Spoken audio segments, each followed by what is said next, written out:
So, ayan, ganito mga kamag-anak yung ginawa natin na tanim, no? Ayan, makikita nyo, ayan. Okra. May okra tayo dyan. May isang mais. May okra. Mais, okra, mais, okra. Ganyan yung ginawa nating tanim.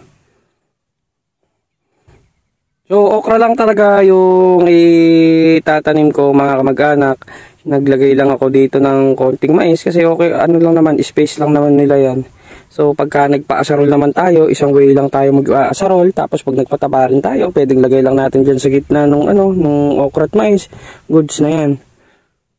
So isang asikaso lang, unlike nung ilalagay mo siya dito sa pagitan, yung gagawa ka ng isang butas rito para sa mais, tapos ito yung okra. So medyo masisilong kasi ng husto pagka ganon. So hindi naman talaga